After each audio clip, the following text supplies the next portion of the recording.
Welcome to the Driveway Beers podcast with Mike and Alex. Thank you for joining us, and we hope you enjoy the show.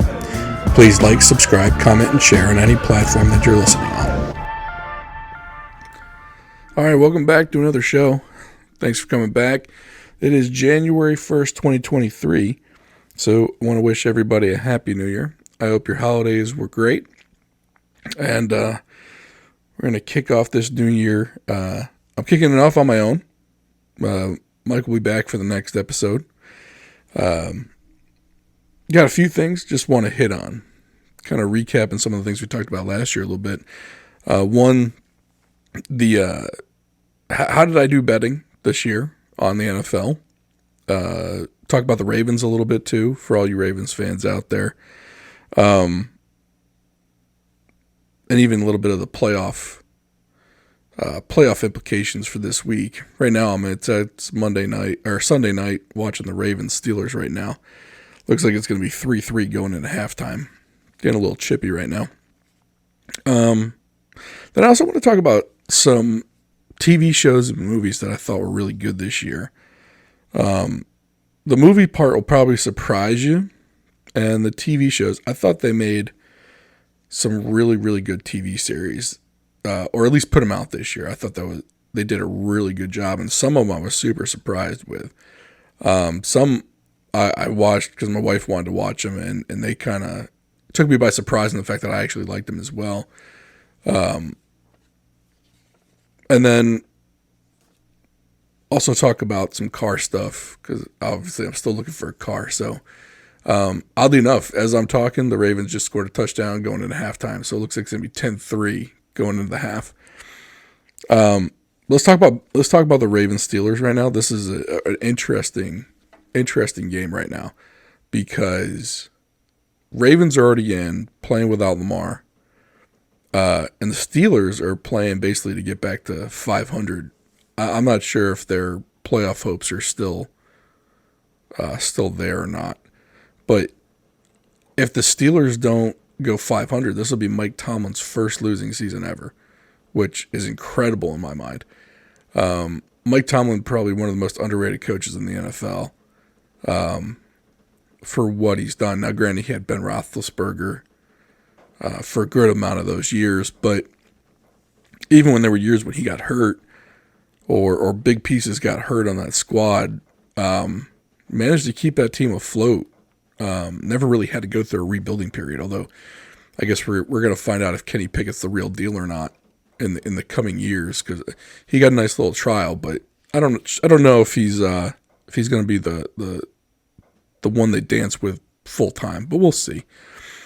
My betting this year, which was interesting because we had Jeremy Kahn on from 105.7 The Fan talking about betting earlier in the year. Now, I had some extremely awful takes, one of which was I thought the Raiders were going to win the AFC West, which did not happen. In fact, that team pretty much imploded for most of the year, and now Derek Carr basically got benched and sent home. Like, they didn't even want him on the sideline, which I'm surprised about because it sounded like he was the one backing the current team earlier in the year when they were getting a lot of criticism. And then on top of that, Devontae Adams went to the Raiders because he wanted to play with Derek Carr. Those two are really close from their days back in college. By alienating Carr, I wonder if they're also realized they might be alienating Devontae Adams, who might force his way out in a trade, because they've definitely given Derek Carr his freedom to seek out a trade. So that's going to be an interesting off-season issue going forward, because David Carr is not that bad. You got to consider the coaching turnover that's happened in Oakland/Las Vegas over his tenure there. He reminds me a little bit of Jason Campbell for all you Commanders fans out there. Jason Campbell had decent statistics. He threw for over 60%, seemed to take care of the ball pretty well. But he had, I believe, 7 offensive coordinators in 7 years. And he never was in a good situation to succeed. I think David Carr is in that similar kind of situation there. So it'd be interesting to see what he can do in another situation. right? Maybe with some stability. And I'm gonna come back to that later. But with my betting against the spread record this year, and I have no idea if this is good or bad. I know I'm on the plus side of 500, which is generally pretty good, but is it good as far as regular bettors go? I have no idea. So right now I'm 104 and 86 and 7 with $30 bets. That's a net positive of about $256 over the course of a season. Now some would say, that's a lot of work for a little bit of reward, right? But at the same time, $256 isn't anything to really sneeze at, right? Especially for an amateur at this. It's not like I'm a professional. I'm not doing deep dives every week. I'm picking who I think is going to win. Looking at the injury reports, that kind of stuff. But I'm not going to deep dives and seeing who's having emotional trauma this week. You know what I mean? Like, whose best friend is also their cook told them to go screw themselves or something like that. Like, I don't know who's getting, I don't get that deep into things. So for just an average guy like myself to go 104, 86, and 7, I think that's not a bad season. It's positive, right? I mean, you're up on the casino at that point. The area where I think I've kind of unlocked a little bit of a hidden secret, and people probably laugh because look, this is betting, right? This is not life advice. If you don't have money to gamble away and lose, don't bet it, obviously. But one of the things I seem to have kind of hit on, excuse me, with these $30 bets are 3-team parlays or three-leg parlays for the most part. I'm about $1,000 up on the casino with the 3-team parlay bets, and for me they're mostly 3 teams. I don't usually do like 2 teams in an over/under. I've done it once in a while, but for the most part it's been 3 teams against the spread. Very rarely will I throw in a money line bet in there into the parlay. Now I'll do money line bets on their own, but I usually don't throw them into a parlay. So for me, the 3-team parlay bet against the spread has netted me just over $1,000 on the plus side. Now, keep in mind, it also might have to do with the style of betting. So for me, it's $30 on a bet. That's it. That's the max I go. So when you're going against the spread, it's $30 per team against the spread. And with the parlays, it's $30 on a parlay. Now, a $30 3-team parlay will usually net you between 170 and 190, depending on whether they're plus 100 or plus 110 or plus 120. It depends on how that is. So for me, that really worked out well, was the 3-team parlay, because I could usually make about 2 to 3 3-team parlay bets. So you're looking 30, 60, 90. If you hit one of them, you're plus 100 on the payout, right? Or actually, if you hit one of them, you're plus 150-ish, because you're going to lose 2. You lose your 160, you lose 60, right? But if you're gaining 180, you're in the plus 130, 150 range, and that's a winning week, right? Whenever I tried to do a 4-leg parlay, it never worked out. I didn't hit one of those. It didn't matter whether I did 3 teams and an over/under. If I did 4 teams against the spread, none of those hit for me. And I know those are the eye grabbers because the odds are so good. Like, you put down 30 to win 330, right? You're talking about a multiplier of 10 times your cash there. For me, it didn't work out. So that was my little hidden gem. Next year, will I bet against the spread? The full slate? Probably not. It did make the week fun, though. I will say that. And this is where betting comes into play, right? Why do people do it? Well, especially if you're not winning any money. It's fun, right? Some people would say it could be an addiction, but it makes every game fun, or at least interesting to watch, when you really have no interest in it. Like, for example, tomorrow night's game, I have no interest in the Bills or the Bengals really, but because I've got a $30 bet on it, I'll probably watch it and watch it with some interest. But again, though, is that a reason to bet it? Probably not. But that, considering where I was earlier in the year, picking that horrible Las Vegas thing, I also picked the Lions to win the AFC North. That's not going to happen. Although the Lions are making a push, they're 8-8. They could get in the playoffs, which is further than a lot of people thought the Lions would go. Right, but because Minnesota they sprinted out of the gate, they're gonna take that. They're 12-4 right now, so they're gonna win that North. And lo and behold, look, Aaron Rodgers in the hunt. I mean, you've got Detroit at 8-8, Green Bay at 8-8, Seattle's 8-8.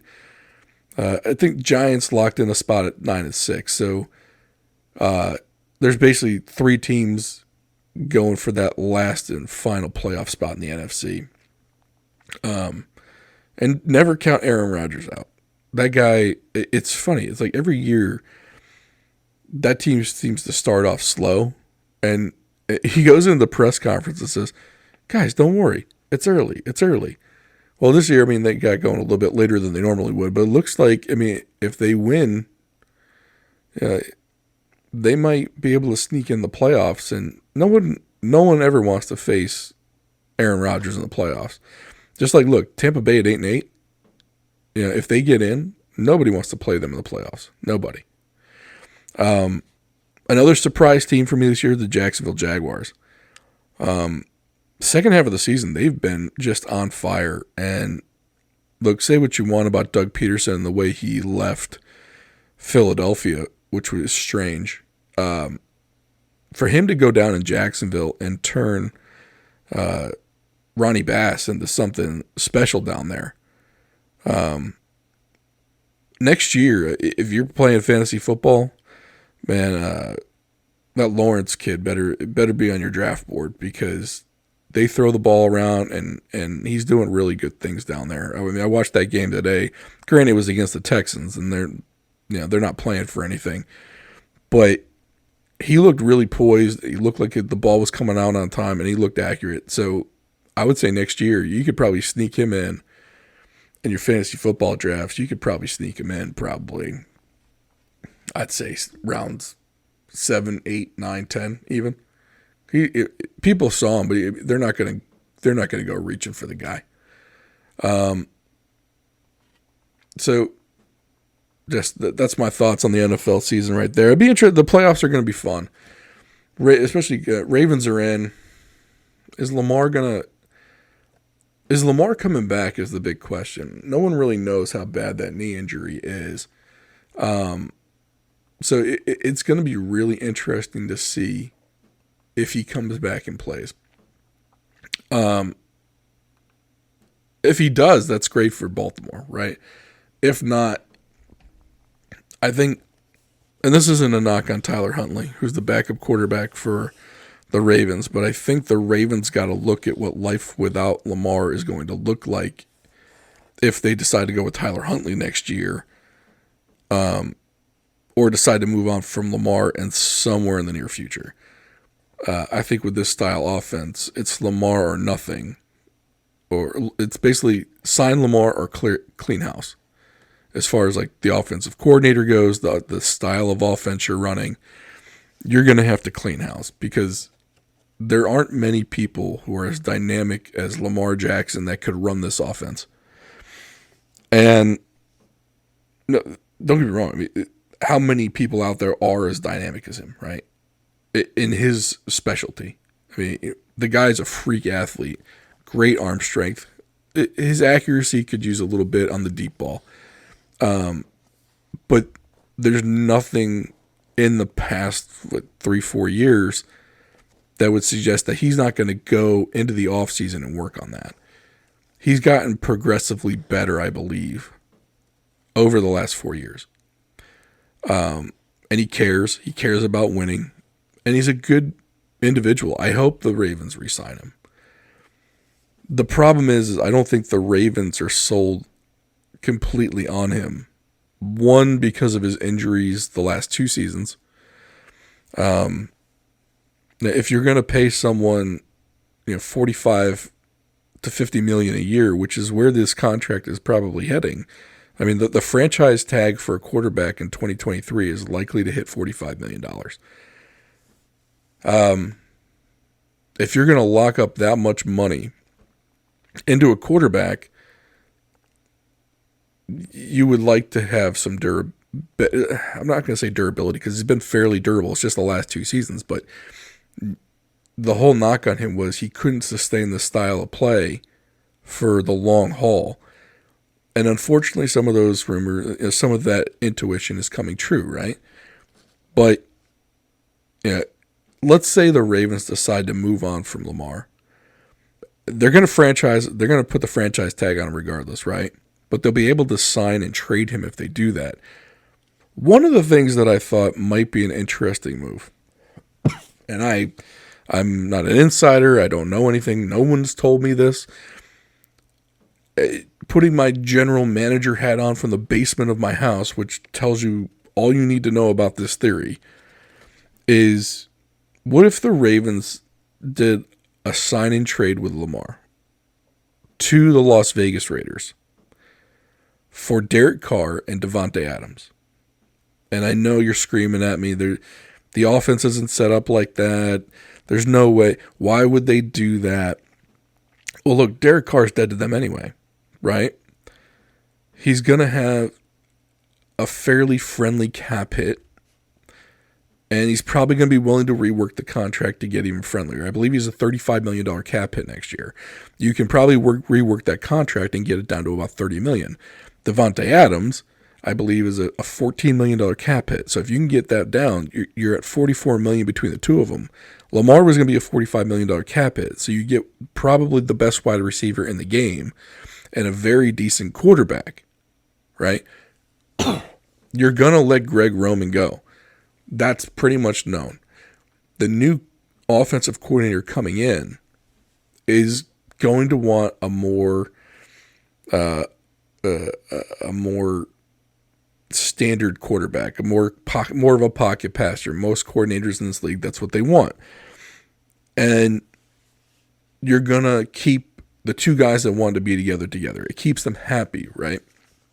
It brings them to a stable organization, not the Raiders. Look, much as you want to say about the Raiders, it's the most unstable organization in this league, or one of, right? So you bring them over as a package for the quarterback you probably weren't going to re-sign anyway because you don't want to guarantee him that kind of money because you have questions about his durability, because you have questions about whether Greg Roman can make an offense work around him, okay? So Greg Roman, gone. You don't know anyone else in this league that could run that kind of an offense or that even has the playbook that he does. So no one else's offensive playbook is going to match up with Lamar's skill set, right? So why not try and get something for him? And if you can go get Davante Adams without giving up a draft pick, and keep in mind, Davante Adams is not going to be happy that Derek Carr, 1, got benched, and 2, isn't going to be there next year. He went to Las Vegas to play with Derek Carr. So if you can snag him with Derek Carr, basically you're taking the money off the books for the Raiders, for a guy they need to trade basically at this point. Then the other part of this that I was thinking about was DeAndre Hopkins is going to be a cap casualty. I believe he holds like a $42 million cap hit next year. And the Arizona Cardinals are not going to let him take that kind of cap hit next year. They're just not going to. No, and he's certainly not going to sign a team-friendly extension for them.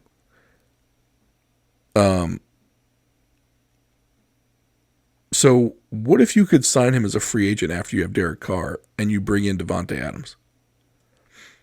So now you could have Adams and DeAndre Hopkins, and you're talking all three of them might take up 60 mil on your cap. No, actually 54 mil on your cap, because you could probably get DeAndre Hopkins to be a $12 million cap hit once you sign him to a reasonable contract. They're going to let Marcus Peters go, so that cap is not going to be there for the Ravens. They're going to want to sign Roquan Smith because he changed that defense the day he got there. And he probably saved Mike McDonald's job, to be honest with you. But with that being said, if you make those moves, which I think you can fit all of that under the cap, and then you take your draft picks and you draft an offensive lineman, a defensive lineman, and another cornerback, especially you would probably need a right tackle or maybe a right guard. And again, that depends on Ronnie Stanley's health. I mean, maybe you can get a left tackle to be insurance for Ronnie Stanley. But either way, you can use your draft picks then to grab offense and defensive line. Because your defensive lineman, Calais Campbell, maybe will retire. If not, you've only got one more season with him. And the Ravens develop D linemen. They always have. They've taken a couple D linemen in the second, third, fourth round, and they're able to develop them. So draft toward your strengths, right? If you haven't been able to develop a wide receiver since Torrey Smith, and that was even kind of iffy, right? Would you get 1,000 yard season out of him? So if that means that you need to go out and trade and do some free agent signings for wide receivers, and you draft what you're good at, which is, you draft some O linemen, you draft some D linemen, you're automatically now with those three on your offense, plus you got Gus and J.K. Dobbins and Mark Andrews still. If you bring in the right offensive coordinator, you're one of the top offenses in the league. And not only that, but you've made a dramatic shift from this, run first style offense that nobody else can run into a more traditional offense where the offensive coordinators, they're not as important to the offense as Greg Roman is to this offense. Because I think one of the reasons why they didn't let Greg Roman go was because that there is no other offensive coordinator that can tailor a game around Lamar like Greg Roman is.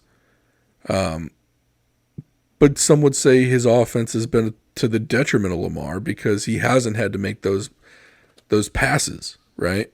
Or he wasn't asked enough to do that to get better at them during a game. So, those are legitimate questions. Do I think they could get DeAndre Hopkins to sign with the Ravens? I mean, the question has always been, no receivers will sign here because they don't want to play in that Greg Roman offense.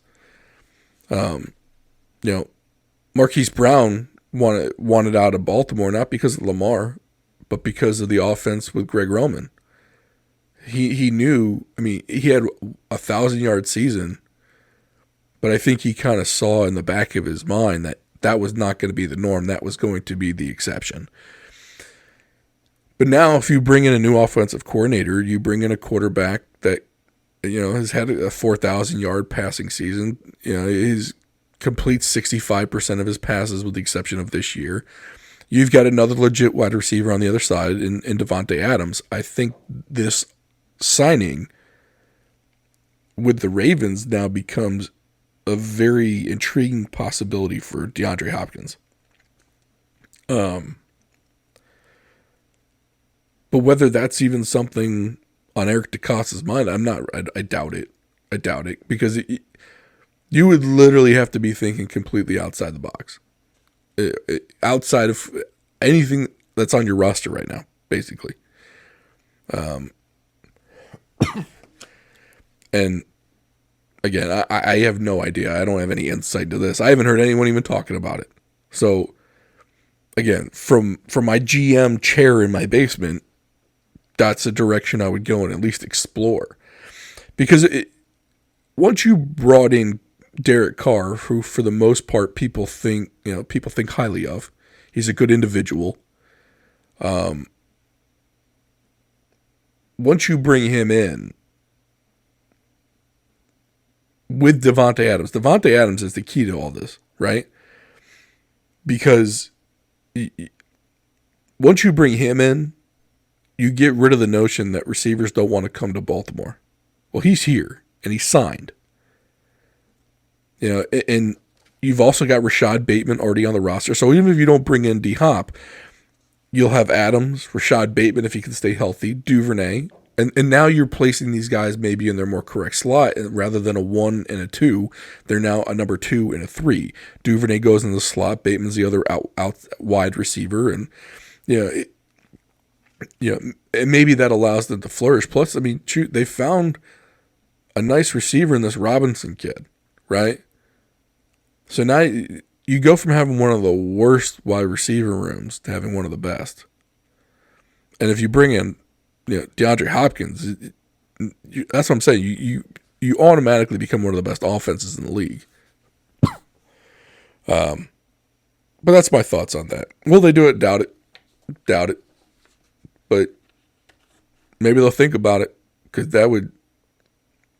this defense is going to be set up with the signing of Roquan Smith. This defense is going to be set up real nice.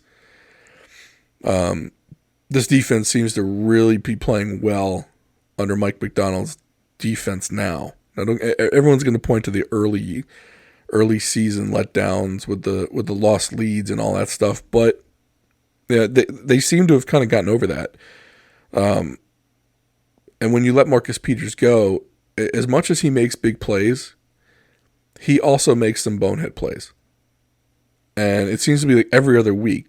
1 week it's the bonehead play where he lets up on a guy and the guy goes by him and he gets like a first down or a couple extra yards, or he makes the hit out of bounds, or the pass interference. Like something happens where it's just like, oh, I can't believe this guy.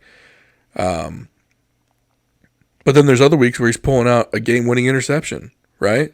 So I think he's going to end up gone, and they can either draft a replacement for him or they can try and coach up someone that can play stable cornerback for them. I'm not saying he's got to be a superstar, but stable, okay? But we'll see. The Ravens don't listen to me. In fact, they don't even know the show exists, so they're not going to hear about it. Anyway, all right, moving on. I want to talk about TV shows, because movies for me this year were a little bit of a letdown. Let's go movies first, okay? Some of the movies that surprised me this year, and some of them came later in the year, was this movie Slumberland with Jason Momoa. That was a good movie. I didn't think it was going to be as good as it was, but it was such a good storyline. I thought it was original. And in my opinion, I think Jason Momoa is a really underrated actor. I can't believe I'm saying this, because I remember when he kind of came along in Game of Thrones, and he was just like this grunting Neanderthal of a human being who had some, a really nice looking body, You would think that was what he was going to be, right? That was his niche in the acting world. But as time went on, I mean, I liked him in Aquaman, and I liked him in the Slumberland movie. I thought he did really well. Other movies, you're going to be surprised. So a lot of the movies I liked this year were basically kids' movies. That's what I kind of got into. It's probably because I also have kids, and that's what we end up watching. But Lyle Lyle Crocodile, I thought was a great movie. DC Super League of Pets, I thought that was a funny movie. Minions: Rise of Gru, I just like the Minions movies. I think they're great. I mean, was this one better than the originals? No, not really, because the novelty of the Minions is kind of worn off. I do like the Despicable Me movies where there's more Gru in there. I hope they keep making those. The Bad Guys was a good kid movie as well. Now for adult movies, not like adult movies, but you know what I mean. Let's see. Top Gun Maverick was my number one movie of the year, by far. I actually paid money to go to the theater to watch this with my wife. It was great. One, and Mike and I have talked about this before, the movie stands alone, even if it's not a sequel, right? Let's just say it was called Maverick. It wasn't called Top Gun. Even if it didn't tug on the heartstrings and it didn't pull on nostalgia, that movie was good on its own. Okay? I am not a Tom Cruise fan, to be honest. I haven't seen any of those Mission Impossible movies. I think he's just kind of a corny actor. But I thought the rest of the cast almost held him up a little bit. Not that I'm a huge Miles Teller fan either, but like I've said this before, Miles Teller has that face you want to punch. But every time I see him in a TV or movie, I can't help but like the product that he puts out. And there's got to be something to say for that. I mean, I think he also did War Dogs, which I thought was a decent movie. And he did one of the shows from last year that I thought was one of the best out there, which was The Offer. That was the mini series. It was a 10-episode TV series about how the movie The Godfather got made. It was just really well done. The entire cast in that thing was really good. But Miles Teller did a really, really good job. And again, it shocks me to say it because you look at the guy and you're just like, gosh, I just want to punch this dude. He looks annoying as hell. Or he just looks like an arrogant prick. But the guy produces a good, entertaining piece of art. And that's what he's there to do, right? Right. All right, so another movie I thought was good. I feel like comedies have taken a big back seat, and there aren't that many out there. But one I thought that was really good with Sandra Bullock and Channing Tatum was The Lost City. Just called Lost City, not The Lost City. I'm a sucker for Channing Tatum and Sandra Bullock. I think Sandra Bullock has some really good comedic chops, even though she's not known as a comedic actress. But I think she's got really good. She does really well in comedic roles, in my opinion. Or even if she's like the straight man, right? I think it was The Proposal with Ryan Reynolds that she did. I thought she was really good in that as the straight lead in that. I thought, and Ryan Reynolds was the comic in that. So I like what she does. She does really good things. She was The Heat, I believe, was the other one with Melissa McCarthy. She was the straight actor in that one too. I don't want to call her a straight man because she's not a man, but you know what I mean. She's not the comic relief in the movie, but somehow she kind of brings she can deadpan some comedy in there where some of the things she says are funny, even though she's not supposed to be funny. So anything she puts out, I'll tend to watch. And Channing Tatum, I think I liked him in that second Kingsman movie too, even though I think he was frozen for half of it, but whatever. Excuse me, got the coughs tonight. And the other one that I thought was funny, but it wasn't. It was set up more of an action / drama, and then comedy was built in because of who was in it. And that was the Man from Toronto. And that was with Kevin Hart and Woody Harrelson. Woody Harrelson, I think, is one of the most underrated actors in Hollywood. He does such a nice job. Like, he can do comedy, he can do serious roles. I mean, look, what was he's in one of the best horror movies ever made, and I can't think of the name.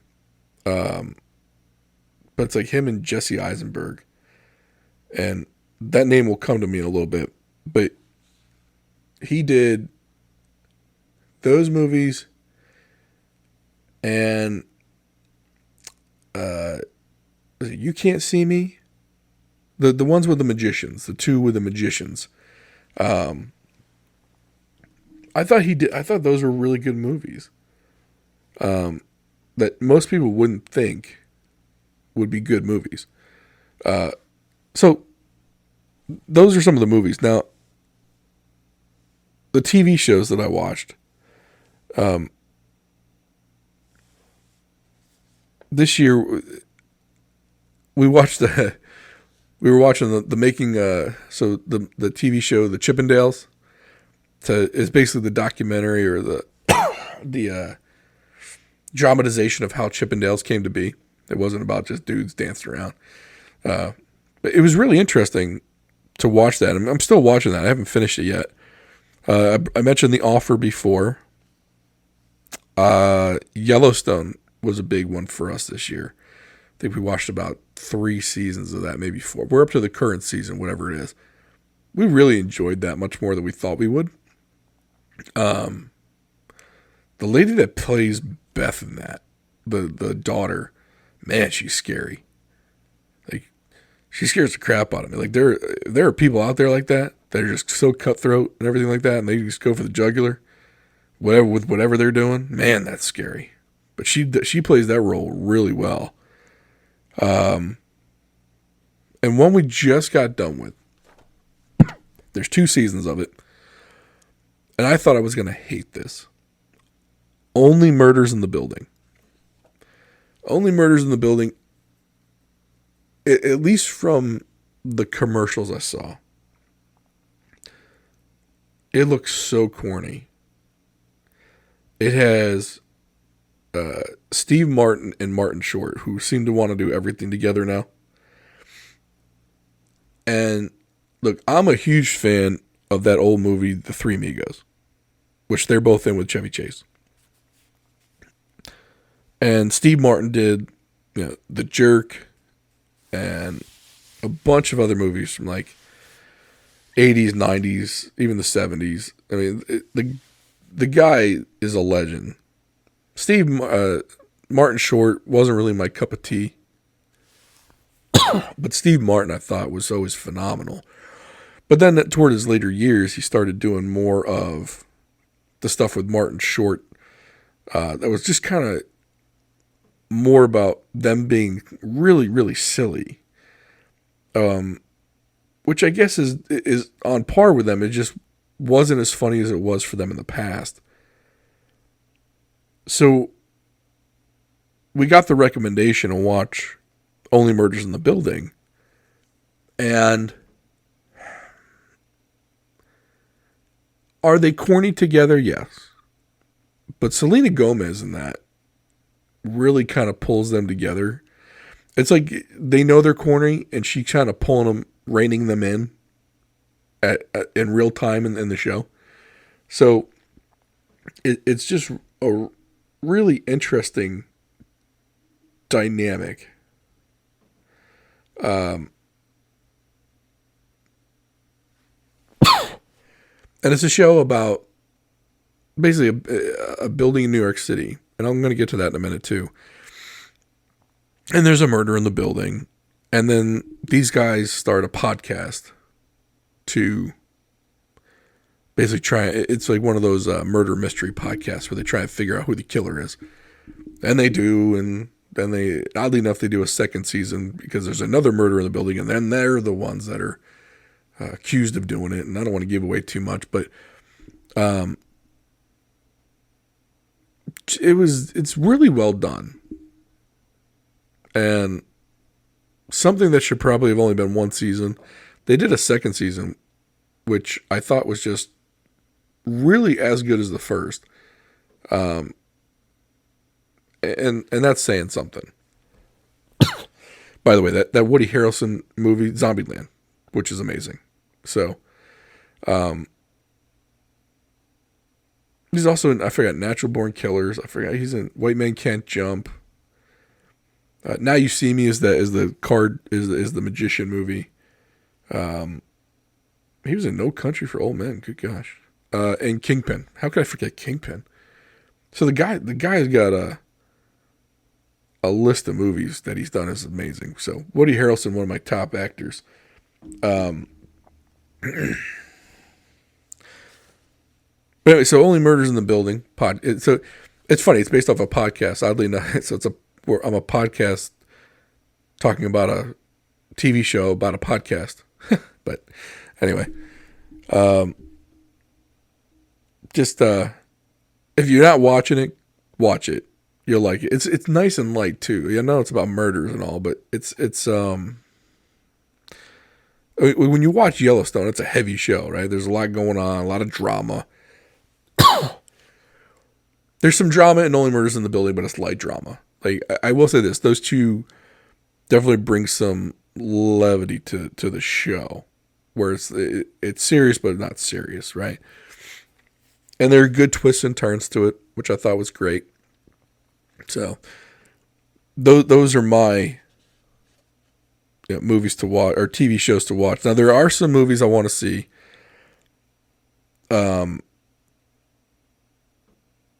And so this one wasn't a very well-known movie, but Bryan Cranston was in it.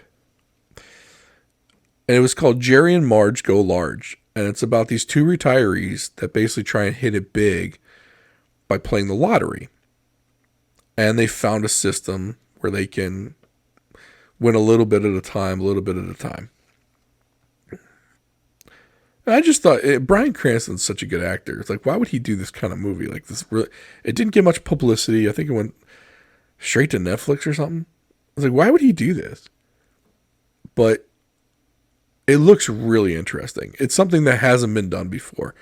And in this day and age, everything's a remake or everything's a superhero movie. So for me, anything that's kind of new and interesting, I'll at least want to take a look at. Plus, it looks funny. And like I said before, I think comedies have kind of gone by the wayside a little bit. They probably don't make any money at the box office, and that's why they're not making them. But that doesn't mean they're not enjoyable. And I think people are more apt to watch them on the streaming services.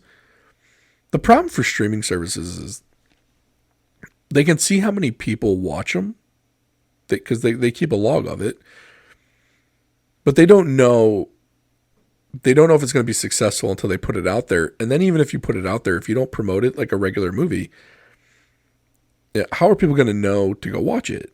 So it's really hard for them to figure out if what they're paying for is worth it. And I really don't know how. I mean, everyone say, "Well, look at the numbers on the views, right?" Yeah, but the other thing is like you don't know if people are signing up because of that movie or if people are not canceling their membership because of that movie. That's where the real dollar value is, other than having a huge library of content. So I think that's where some of these streaming services are starting to they're trying to figure out like, how much content do I need to put out there to keep people from unsubscribing? And what can we do to get people to subscribe? And that's a hard way to put it. It's hard to put a number on that by just using number of views, right? I'll be interested to know how they actually figure that out. Like, how are they paying? Do big actors bring in more subscriptions? I mean, at this point, can Netflix really bring in more? Or is everyone that was going to subscribed? You might have some people that subscribe for a month, binge everything they want, wait 6 months, and sign up again for 1 month. I mean, who knows? I would love to know how they figure that out, though. And if it's working, because you hear a bunch of layoffs have happened in Netflix and some of these other streamers. And I wonder if it's because of lack of new signups or whatnot. Like even with like Disney Plus, Disney went from had zero subscribers before the pandemic, got a bunch of subscribers, and then as the price went up, I'm sure people left. I wonder if they're making money on that. I can't imagine it costs that much money to run. You're talking about server farms. It's not like it, other than producing content, which if you're going to produce content for movie theaters anyway, and you have a whole stable of content that you can put out, I wonder if they made more money by licensing it to Netflix like they used to, like their old catalog, or if they're making more money now by going direct to the customer and having the server farms and the technicians to run it. That'd be an interesting question to ask the executives at Disney one day. But anyway, the other movie, I feel like Brad Pitt put out a couple movies this year, one of which was Bullet Train. I'd like to see that. But it's not one of those, like, some of these movies is like, look, if I've got time and I'm not doing anything else, sure, I'll watch it. But I don't feel like I'm setting aside, okay, this Thursday, I'm going to sit down, I'm going to watch this movie. None of these are that. I believe the Adam Sandler one that people told me to watch was Hostel. That's not right. That's not the right movie. Let me take a quick minute and look this up. But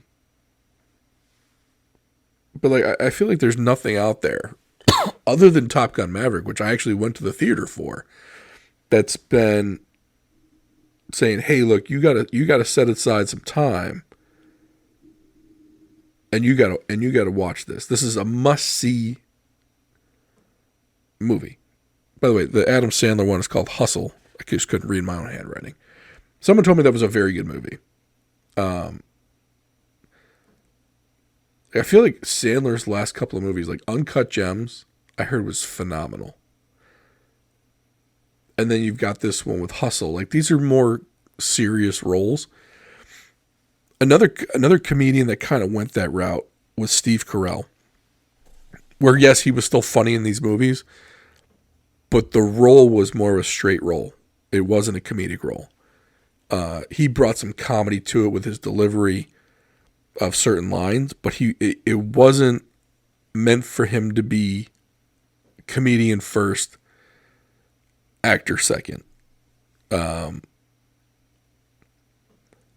wonder if Sandler is now going in that direction, where he'll bring that comedic presence, but he's not in the movie as a comic.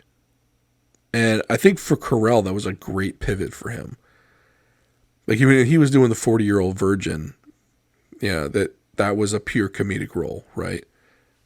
But when he did like Dan in Real Life, and he played that guy in the Way Back, and then some other movies. I forgot the one he did with like Bryan Cranston, but he played he showed his chops as an actor, not as a comedian. But again, he brought some comedic relief. Now, don't get me wrong though, I still think his best role that I've ever seen him in was Dinner for Schmucks. That's a hilarious movie. If you've never seen it, it's him and Paul Rudd.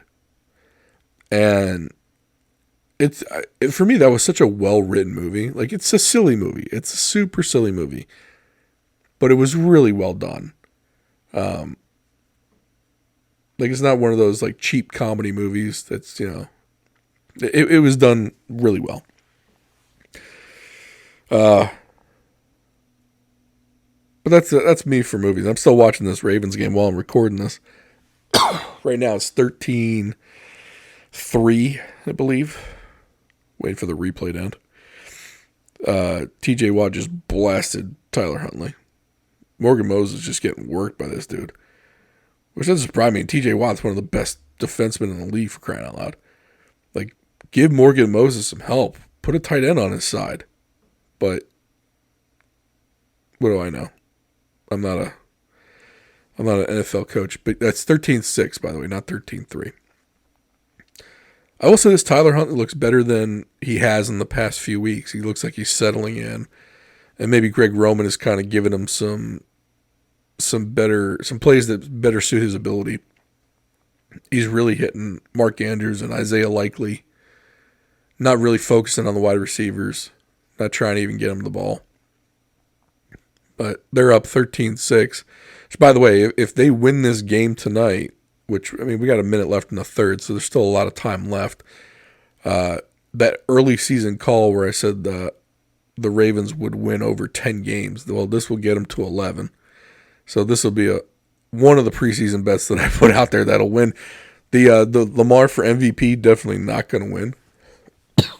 The Lions bet, not going to win. The what was the Lions, the Raiders one, not going to win, and the Ravens to win the AFC could still win. They're going to get the playoffs. We're going to find out if they get to that Super Bowl. That'll be a nice winning bet right there too. But I don't think that's going to happen unless Lamar comes back and is just Superman on the field. You know what I mean? Because I think this defense is just cooking right now. So if Lamar comes back and gives them that little spark where, they're scoring 25 points a game versus 16, 17, that's enough to make you can win with that in the playoffs. You know what I mean? Last topic of the night, though, we're going to pivot. I'm not doing any good transitions tonight. Car talk. I keep looking for certain cars, and unfortunately, because I'm looking for older ones, these 2004, 5, 6 Yukon Denali's are getting harder and harder to come by. And oddly enough, I'm finding it harder to get dealerships to respond to me via email. I think because they probably get so many tire kickers that if I gave them a phone call, they're probably going to be more likely to respond to me if I send an email after a phone call. But I haven't gotten to that point yet. I haven't gotten to that point of desperation yet. Also thought about just getting a minivan. I found I can get like a 2012 Honda Odyssey with about 110,000 miles for right around 9,000, 9,500. I do think prices are going to come down in January, though. Just because I think you're going to see more and more used car inventory come out on the market. And I've been saying this for a little while. There's been a glut of bank repos on used and new cars, for that matter. One of the indicators that it's gotten pretty bad is that I don't know the exact term for it, but banks are approving customers for loans that have had a prior repossession. And that wasn't normally the case. But because they're allowing that now, so basically someone can go into a new car dealership, get approved for a new car loan, even though they've had a bank repossession in the last year or in the last 6 months. That to me means that there are a lot of bank repossessions and people are coming into the dealership with this on their credit report. And unless they want car sales to stall, the banks are having to do this. Otherwise, they're not going to be able to make the amount of loans that they need in order to make money. It's a very interesting. It was an interesting piece of information. Now the other part of it is you're also seeing new car dealers starting to deal more. Now some are, some aren't. I still think Toyota is on like a 6-month lag from when you order the car. But if you go to a Dodge or Chrysler dealership, there are cars there. When I drove by a Nissan dealership, there are cars there.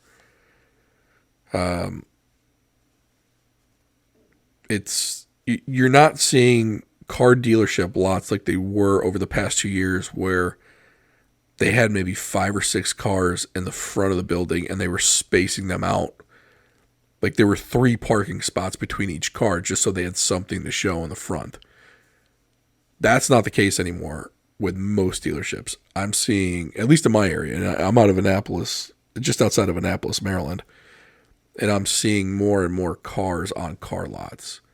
I don't really know if they're new or used though, but I would imagine they're newer cars because these car dealerships the new car dealerships are the ones that are showing more inventory. So I'm imagining they're new cars. Now I know each one has a used car portion of it, but But anyway, with more inventory, though, and higher interest rates, the buying is going to slow down. And they needed to speed up because they have more inventory now. So I think car prices are going to fall more in January and February of this year. Now, keep an eye on March, April, May. That's tax season, tax returns. If tax returns are better than expected, car sales will go up. Now, will it mean that car prices will go up or down? Don't know. I think dealerships will have less incentive to bring prices down if they've got more buyers, especially if they're paying cash. But generally, tax return season is a good time for car dealerships anyway. And especially if you had a lot of people that were waiting for car prices to come down, maybe that's going to be their opportunity to stop waiting, or maybe they just don't have time to wait anymore and they got to buy something. So that'll be interesting to see. In just my opinion, I think January, February, I think prices come down.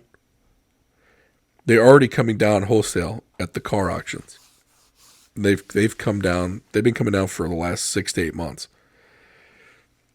I think most people were probably just waiting for some of these dealerships to clear inventory that they bought at the higher prices earlier on, and now that they're buying cars at more reasonable prices at the auction, they can now charge less for some of these cars. So I think that January, February, maybe even early March might be the best time to snag a used car deal. I think you're going to see the uptick again late March, April, May when tax returns come. And then over the summer months, you might see it kind of lag back down.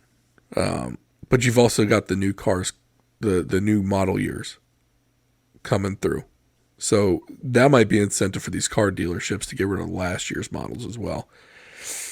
I don't know, it'll be interesting to see. I know I'm going to be keeping an eye on it. I mean, once I find a deal that I like, I mean, for me, I've been looking for that 05, 06 Yukon Denali for right around $9,000 with 130,000 miles on it.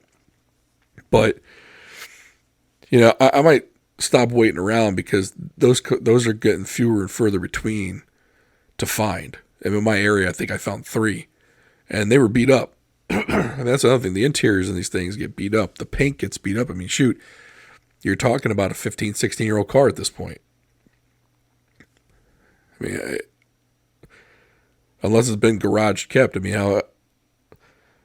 how's it going to look, I may also start looking at Toyota Sequoias. Yeah, I'm going to pay more for it, but I also know there'll probably be less issues with it. I wouldn't have minded going with the Ford Expedition, but that 5.4 liter V8 with the 3-valve engine, it bothers me. I don't want to. It's got such a bad reputation at this point.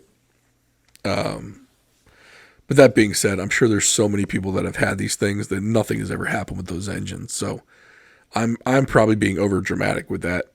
And then of course I might just go the minivan route. Minivans are probably more useful and more practical for me anyway, for the few times that I'm going to use it.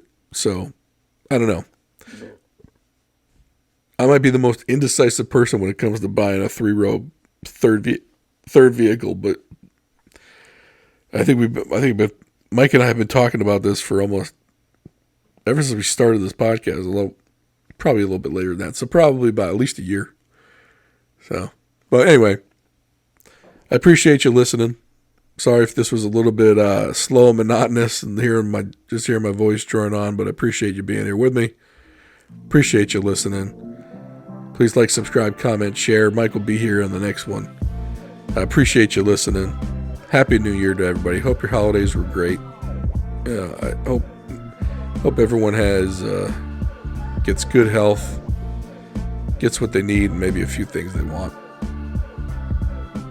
And hopefully, you'll keep coming back to the show, and we will see you next time.